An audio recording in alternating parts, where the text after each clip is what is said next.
Welcome to the Black Sparrow Media Internet Broadcast Network.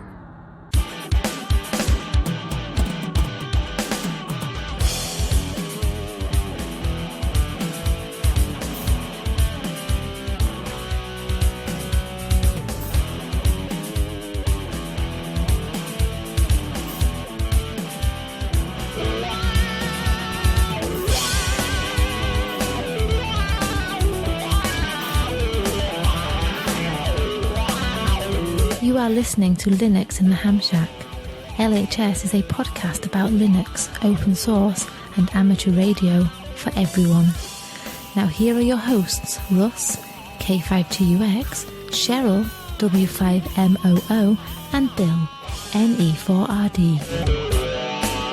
Well, hello everybody and welcome. You have tuned in to episode number 487 of Linux in the Ham Shack, the most terrific amateur radio podcast on the internet. And you have tuned in for our Weekender edition. This is the 98th edition of the Weekender. Getting close to 100, so thanks everybody for tuning in. We hope you find this entertaining at least. Maybe a little bit of technical knowledge. We never know since we're doing a random topic here coming up. But when we get done with whatever the topic of the topic du jour, we'll definitely dive into hedonism and get to food and booze and all the things that make life worth living. But before we get into all of that, let's go ahead and introduce ourselves. I'm Russ, K5TUX. I'm Cheryl, W5MOO. And I'm Bill, NE4RD. All right, and I'm not going to even delay this. I've got the picker wheel queued up. I've got it randomized 5 times. I'm just going to spin it and see where we land. It's been, 4 tech topics in a row, I think? I believe so. All right, so let's see.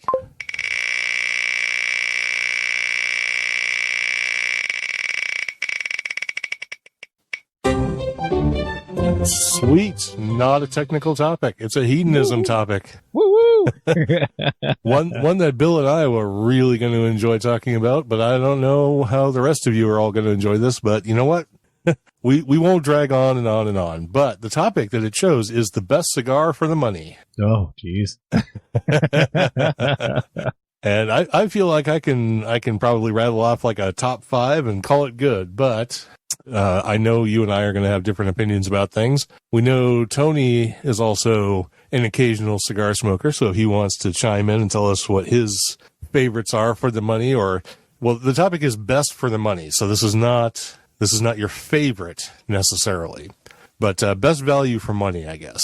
So let's go ahead and throw it over to Bill. I have an idea of 1 or 2 that you may select. So let me see. How many should we do? Should we do 5? Can you cover 5, do you think? I could maybe probably 3. do 5. I could do. Okay, yeah, I could do. Let's do 3. Yeah. Okay. So top 3 cigars for the money. We'll go back and forth. Okay. First, second, third. So let's I'll go with do number the 3 for one. you. I'll do an easy one. Okay. You can probably guess which one this one would be. Probably the same one I would say. The Nica Libre. Yeah.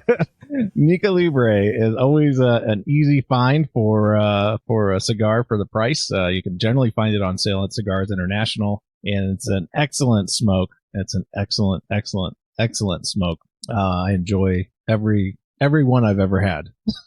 So, I would say it's probably an underrated cigar for the money. I'm surprised it's not like 90 something in the cigar aficionado world or something like that. It's a great smoke from tip to end, and it's probably one of my favorites to get in a combo pack or something like that. But it's not available. Normally you can buy a 5-pack pretty cheap, and if you get a box, you can have a whole box of them. They're really good cigars. All right. Yeah, I'm going to have to agree with you on the Nica Libres. There are different kinds of Nica Libres, but I think we're both specifically talking about the standard variety.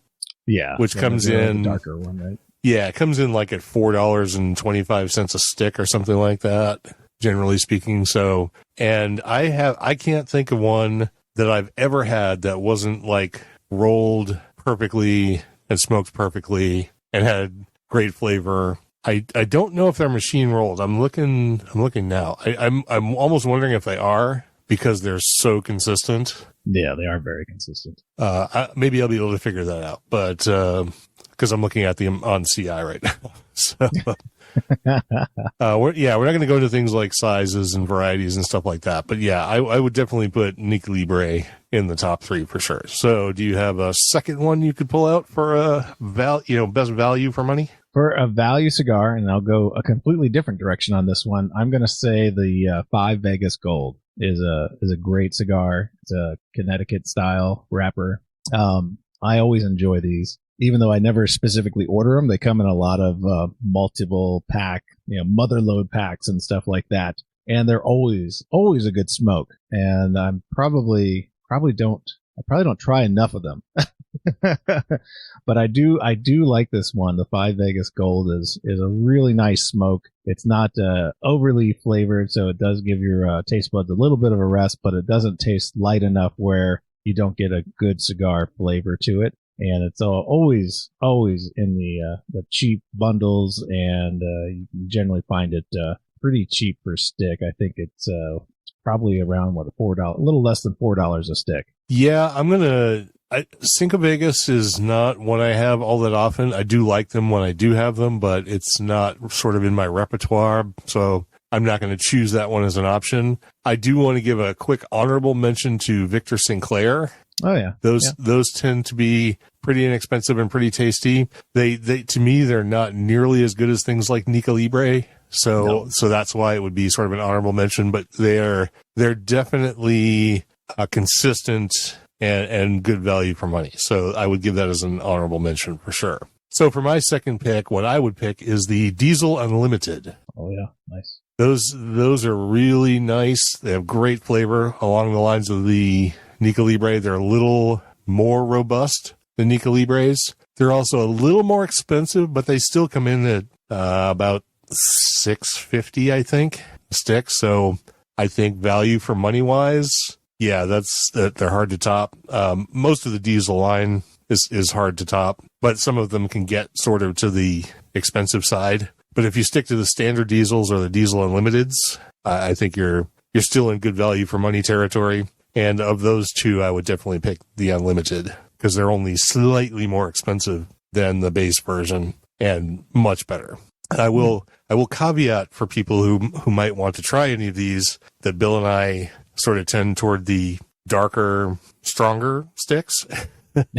So I don't think you're going to find any light sticks like Connecticut's, breakfast sticks or anything like that on this list. So I mean, the Cinco Vegas. Well, the Cinco, yeah, that's right. Because you said the gold one, right? Yeah. So okay, that's definitely on the lighter side. Okay, so I'll speak for me then. You won't find any of those on my list.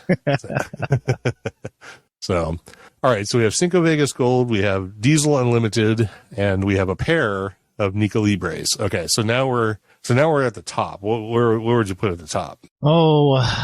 I'm going to go with a CAO Italia. I think those are excellent representative sticks from CAO. And generally, you can find them for $5-6 a piece, depending upon the size. Once in a while, you can catch them on sale.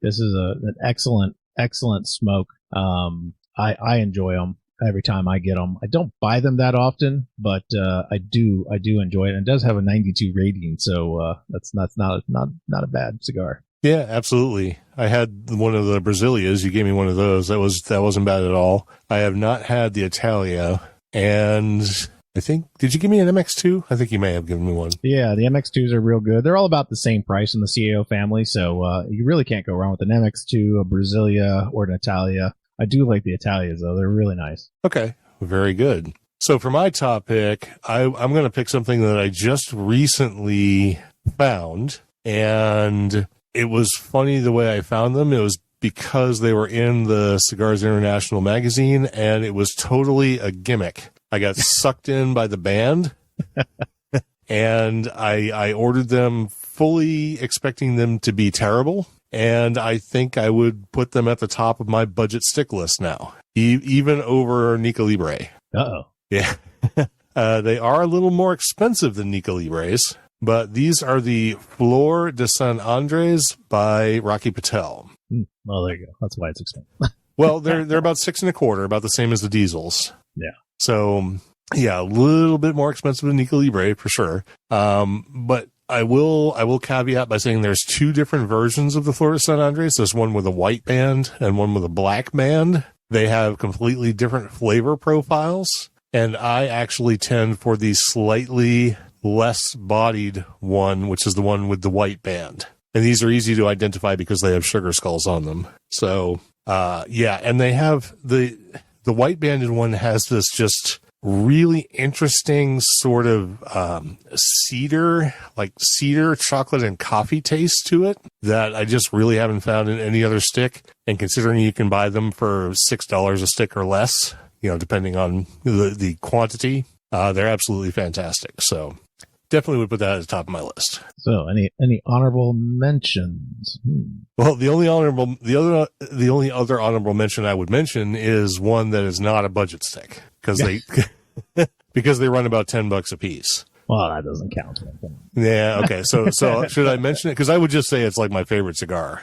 Oh, well, go ahead. You can mention your favorite one. Okay. Well, it's kind of tied right now. You and I had this discussion the other day. But I'm going to go with the less expensive one since we're kind of trying to stick to the sort of budget side of things. And that's a cigar that's made by Oscar Valladares, and it's called the Superfly. Superfly. You can spot these if anybody has ever seen them in your local humidor or whatever. They have a thick purple and black band that just says Superfly on it. These things they do come in, like if you buy them in boxes, you can get them for like $9, I think, a stick. So not terrible, but they're generally about 10. If you get them at a brick and mortar, maybe 11 or even 12. But definitely at the top of my list. So what's at the top of yours? Sort of, it's still within the budget range. Because my favorite is way out of the budget range. Well, I mean, most of the ones I smoke are pretty budget minded anyway, but, I would probably lean into the Camacho series. I am enjoying a Camacho Corojo right now, and that one is actually quite excellent. But my favorite Camacho is the Triple Maduro, and yeah, it's a hard one to beat, and it is a pricier cigar. But I don't think it's totally out of realm of possibility. I'm just going to look up the price one here. Camacho, Triple Maduro. There we are. Yeah, so they're about $10 a piece, 10 to 12, basically, depending upon which size you get. So not too bad, I guess, in the pricing, but definitely a very good Maduro stick. All right. So I'm just putting this in there. So we had the Nica Libre, the CAO Italia, the Diesel Unlimited, the Florida San Andres, and what was your other one? The Cinco Vegas 5. Yeah, Cinco Vegas Gold. All right, excellent. So that's our list. It was actually kind of nice to talk about something non-technical for a change. And since we have already started off the show with hedonism, we're going to continue with hedonism. And since Cheryl is not a cigar smoker and really couldn't contribute to that conversation because she would tell you that all of them are terrible, we'll go ahead and talk about things that she does like food. Oh, of course I like food. Well, everybody likes food, right? Yeah. Well, yeah. That's kind of the point, right? Yeah. So this week I picked freezer-friendly everything bagel biscuit bombs. And I rarely do breakfast things on the podcast, so it was time to change that up a little bit. And we're big fans of pre-made breakfast options in this house for some reason. If it's not a bowl of cereal, it's a breakfast biscuit thing out of the freezer. So this is a great thing for a grab-and-go breakfast. And for this, you need eggs, butter, shredded cheddar cheese, pork sausage crumbles, extra large layer refrigerated biscuits like Grands, some water, and some everything basil seasoning. Bagel seasoning, not basil. So just tear your biscuits apart in half and layer everything in there and smush them back together. So you have to pre-cook the biscuits on, right? No. They come apart? Yeah, they come apart. Yeah, if you get the layered ones, they'll come apart. So just unlayer them about halfway down, put everything in, pinch them back together, and there you go. Bake them and have them, ready to go. You can wrap it in, plastic wrap or foil, put it in a food storage bag in your freezer, pop them out, and put them in the microwave for a minute or two, and you have breakfast. So Oh, I see. You're using the refrigerated ones, not the frozen ones. Yeah. No, the refrigerated biscuits. So, yeah, the ones in the cans that when they explode, you kind of scrape yourself off the ceiling. So, I think those. The freezer thing was in reference to the fact that once you make these things, you throw them in the freezer and then you can have them for a quick meal. Not that they were frozen to begin with. Frozen biscuits, right? Yeah. So, yeah. I was just thinking when I buy the thing, a big bag of Grands, they're normally the frozen Grands. Right. Yeah. No, we do the same thing. So, but yeah, no, this calls for the canned refrigerated biscuits. So that's breakfast. The whole recipe will, of course, be in the show notes. And for my mixed drink corner, since it's fall, I picked a brown sugar old fashioned. And Russ and I are both fans of old fashions. So this one has a little bit of brown sugar in it to give it kind of a caramel taste. And for this, you need some brown sugar, some water, some Angostura bitters, some bourbon, some ice, and of course the orange peel and a cinnamon stick. So, and of course the recipe and everything will be in the show notes. Old fashions. Yeah. Can't go wrong. Yeah, I also have one for a maple syrup one. And I'm drinking a rye because I can make old fashions with a rye. There you go. All right. So we did kind of talk about the fact that I was going to discuss a rye before the show. So I'll go ahead and tell everybody what it is. I felt I had already done this one, but we went through the list and I had not. So here it is. It's New Riff Kentucky Straight Rye. And it's an interesting rye. We're going to get into their little blurb here. New Riff Distilling's core rye whiskey is full-bodied, offering hugely spicy character, hugely spicy character, period. Building upon America's 1897 Bottled and Bond Act, already the highest quality standard for aged spirits in the world, New Riff is bottled and bond without chill filtration. Featuring a unique mash bill of 95% rye and 5% malted rye, it represents a new riff on our hallowed local rye whiskey traditions. Aged 4 years in full-size 53-gallon toasted and charred new oak barrels, there are no shortcuts taken in its traditional production. All New Riff whiskeys are made with the full sour mash Kentucky regimen. All carry an age statement and are always bottled. Does this have an age statement on it? I don't see one. Lies. Huh. Oh, no. Aged at least 4 years. There it is, right on the bottle. Okay. It's on the back of the bottle. Hidden. Small print. Our distillers learned the black arts of the hardest whiskey in the world to make, famed 95% rye, under the direct tutelage of the distiller who mastered it in Indiana, Larry Ebersold of Seagram's. Taking Master Larry's instruction in hand, we put a riff on it to the tune of adding 5% malted rye. A unique twist that aids in pulling additional flavors out of the rye and adds a touch of the elegance of malted rye. Okay, elegance is a weird word to use for, for liquor, but okay. So, some details about the New Riff Kentucky Straight Rye. It has a mash bill, as we've already discussed, of 5% rye and 5% malted rye. It is bottled in bond, which means it's 100 proof or 50% alcohol by volume. It comes from Newport, Kentucky. The color is golden amber, which is belied by the fact that the bottle is frosted, so you don't really get the sense of color until you pour it. But it does have some interesting characteristics. The nose on it gives you mint, black pepper, vanilla, lemon zest, and an oily oak flavor. The taste is cinnamon, vanilla, toffee, rye spice, caramel, and toasted oak. And the finish is more of that rye spice. They do talk about the spiciness of it, and it is a spicy rye. If you know anything about 100% rye products, they definitely attack your tongue and give you a spicy feel for sure. But there's also vanilla, brown sugar, and a grassy flavor with hints of anise as it fades out before you drink the next drink. I find this stuff pretty good. I don't think it's as good as the Rossville Union, but it is certainly quite good. I think it would make a very good old-fashioned or any other drink that requires a decent to better than decent rye, for sure. It costs about $50. I think I may have paid slightly less than that for this particular bottle, maybe in the 45-ish range. It's quite good, but I'd say at that price point, I mean, definitely go for Rossville Union, but if you want to try something different that has a little bit of different character from that malted rye, it's probably worth it. And I'm going to give this a rating of 89 out of 100. So quite good, just not Rossville Union good. So We have our line. We do have our line. So, yeah, between the two of us, between Peerless and Rossville Union, we've kind of found, the line. So, yeah, absolutely. When it comes to rye, anyway. So that's New Riff Kentucky Straight Rye. And Bill, do you have anything? No, not really. I decided to, go for something as cold as the Rockies and have a Coors Light. So nothing exciting over here, unfortunately. I do have some Peerless upstairs, but I didn't grab it when I came down here. All right. Yeah, we don't need to talk about Coors Light. Everybody knows what that is and what they're getting when they buy it. So yeah, nothing special. Exactly. And we did have a comment on YouTube that was on one of Bill's videos, the one specifically about building the Linux in the Ham Shack distribution using Cubic. And it's from Pure Pig, who asks or says, great video, and then asks, could it work with Lubuntu 16 64-bit?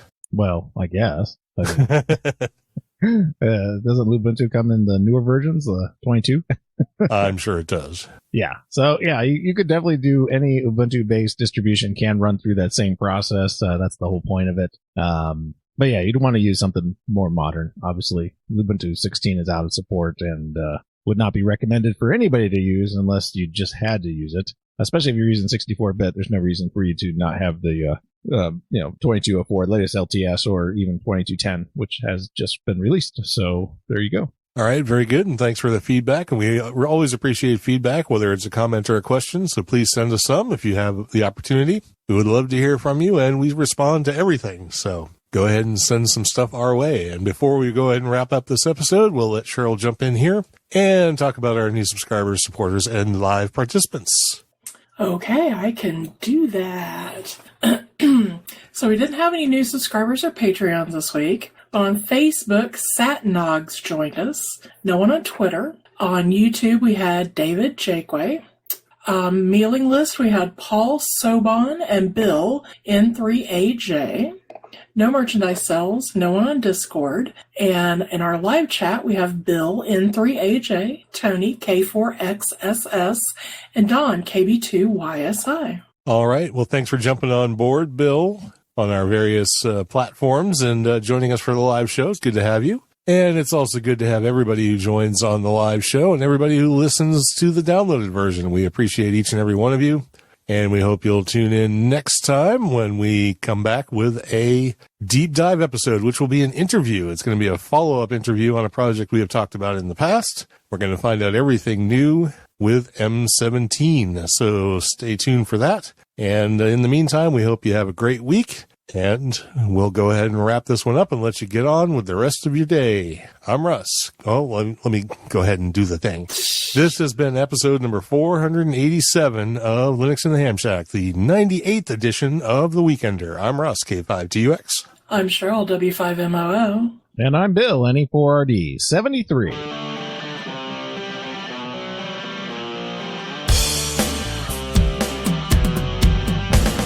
Thank you for listening to this episode of Linux in the Ham Shack.